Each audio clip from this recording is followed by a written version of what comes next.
নমস্কার বন্ধুরা, আবারও একটা নতুন রেসিপিতে সবাইকে স্বাগত। আজ আমি বেগুনের একটা নিরামিষ রেসিপি নিয়ে চলে এসেছি। দুর্দান্ত স্বাদের এই বেগুনের রেসিপিটা আপনারা ভাতের সঙ্গে বা রুটি পরোটার সঙ্গে খেতে কিন্তু খুবই ভালো লাগবে। তো রেসিপিটা কিভাবে তৈরি করছি প্রথম থেকে শেষ অবধি দেখার অনুরোধ রইল সকলকে। তো আজ আমি বেগুন কেটে নিয়েছি, একটু বড় বড় করে বেগুনটাকে কেটে নিয়েছি, আলুটাকেও কেটে নিয়েছি, আর এখানে আমি অল্প একটু বিনস দিয়েছি। তো সমস্ত সবজিগুলোকে ভালো করে ধুয়ে জলটাকে ঝরিয়ে নিয়েছি। এবার কড়াই বসিয়ে দিয়েছি, কড়াইটাকে খুব ভালো করে গরম হতে দিয়ে ভর্তি করে 1 চামচ আমি কিন্তু এখানে মুগের ডাল দিয়ে দিলাম। মুগের ডালটাকে একটু ভেজে নেব হালকাভাবে। এবার এর মধ্যে আমি 1/2 চামচ 5 ফোড়ন দিলাম। তো এবার এই ডালটার সঙ্গে 5 ফোড়নটাকেও খুব ভালো করে আমি একটু ভেজে নেব। এবার এটাকে নামিয়ে ঠান্ডা করে নেব। ঠান্ডা করে এটাকে ভালো করে গুঁড়ো করে নেব, তবে একদম মিহিভাবে গুঁড়ো করব না, একটু খসখসে থাকবে এরকমভাবে করব। কড়াই বসিয়ে দিয়েছি, আবারও তেল দিয়ে দিলাম পরিমাণ মতো। এবার বেগুনগুলোকে একটু ভেজে নেব। তো বেগুনগুলোকে একটু বড় বড় করে কেটেছি। এবার নেড়ে চেড়ে বেগুনটাকে খুব ভালো করে একটু লাল লাল করে ভেজে নেব।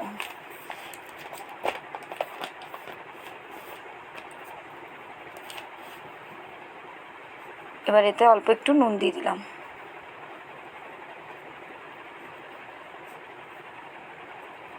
দিয়ে দেখুন খুব ভালো করে ভেজে নেব বেগুনটাকে।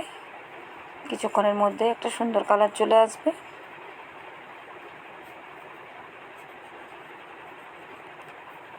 তো বেগুনটা আমার মোটামুটি অনেকটাই ভাজা হয়ে গেছে, আর পরিমাণে অনেকটা কমেও গেল। এবার বেগুনটাকে আমি তুলে সাইডে রেখে দিচ্ছি। আবারও কড়াইয়ে তেল দিয়ে দিয়েছি, গোটা জিরে ফোড়ন দিলাম 1/2 চামচের মতো। ফোড়নটা একটু ভাজা হয়ে যাক।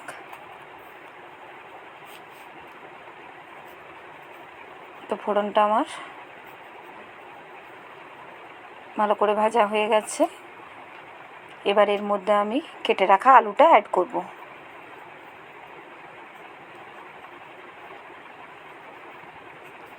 সঙ্গে বিনসগুলো দিয়ে দিলাম।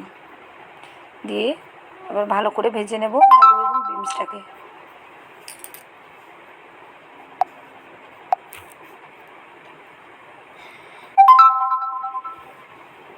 এবার অল্প একটু নুন দিয়ে দিলাম। বেগুনটা ভাজার সময় আগে একটু নুন অ্যাড করেছি, এবার আলু এবং বিনসগুলো ভাজার সময় আমি নুনটা দিয়ে দিলাম। দিয়ে এবার খুব ভালো করে ভেজে নেব।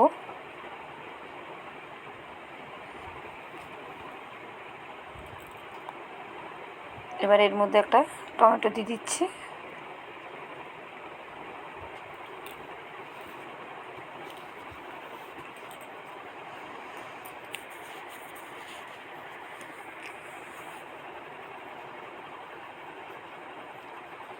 দুটো কাঁচা লঙ্কা এভাবে মাঝের থেকে একটু কেটে দিয়ে দিয়েছি।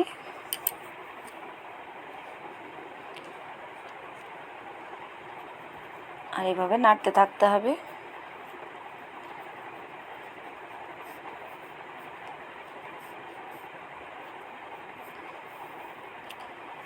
এবার বেগুনগুলো দিয়ে দিলাম। দিয়ে এবার সমস্ত জিনিসকে একসঙ্গে 1-2 মিনিট আবারও ভেজে নেব।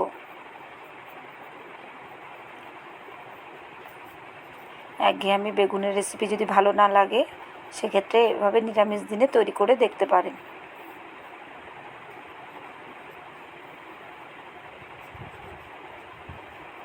এবার এতে পরিমাণ মতো হলুদের গুঁড়ো দিয়ে দিলাম।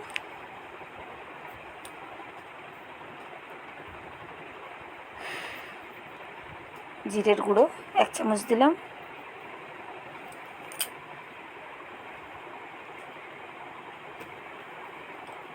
আর এখানে আমি 1/2 চামচের মতো কাশ্মীরি লঙ্কার গুঁড়ো দিয়ে দিলাম।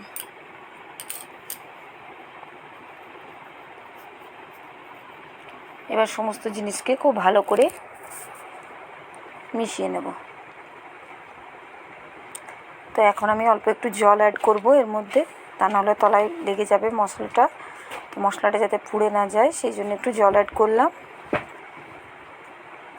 জল দিয়ে খুব ভালো করে 3 থেকে 4 মিনিট ভালো করে কষিয়ে নেব।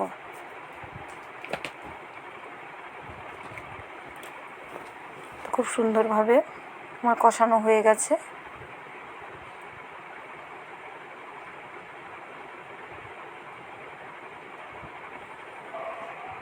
এবার এর মধ্যে পরিমাণ মতো জল দিয়ে দিলাম।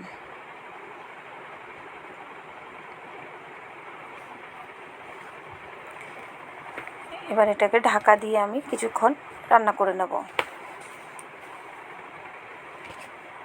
কিছুক্ষণ পর ফিরে এলাম, দেখুন। এবার আলুগুলো একটু চেক করে নেব যে ঠিকঠাক সেদ্ধ হয়েছে কি না। আর এখন অবধি কিন্তু বেশ অনেকটা পরিমাণেই জল আছে সবজির মধ্যে। আর এই যে মশলাটা আমি ভেজে রেখেছিলাম সেটা এইভাবে গুঁড়ো করেছি, দেখুন, একদম মিহি গুঁড়ো করিনি। তো এবার মশলাটা আমি এই পর্যায়ে দিয়ে দেব।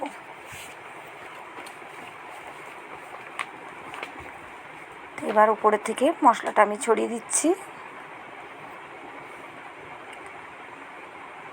দিয়ে ভালো করে মিশিয়ে নেব। এই মশলাটা দেওয়ার কারণে সবজিটার স্বাদ কিন্তু দুগুণা বেড়ে যাবে। তো খুব ভালো করে মিশিয়ে নেব। আর যে এক্সট্রা জলটা আছে একটু শুকনো করে নেব।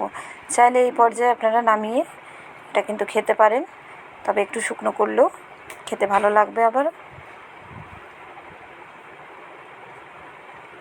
তো আজকে আমার বেগুনের এই নিরামিষ রেসিপিটা একদম রেডি হয়ে গেছে। ভালো লাগলে লাইক কমেন্ট করতে ভুলবেন না। অবশ্যই চ্যানেলটিকে সাবস্ক্রাইব করার অনুরোধ রইল সকলকে। যে সকল বন্ধু ফেসবুক থেকে দেখছেন অবশ্যই পেজটা ফলো করার অনুরোধ রইল। তো একদম রেডি হয়ে গেল বেগুনের আজ এই নিরামিষ সবজি। তো বন্ধুরা, আজকের মতো এই পর্যন্ত। পরের আবার একটা ভিডিওতে দেখা হচ্ছে।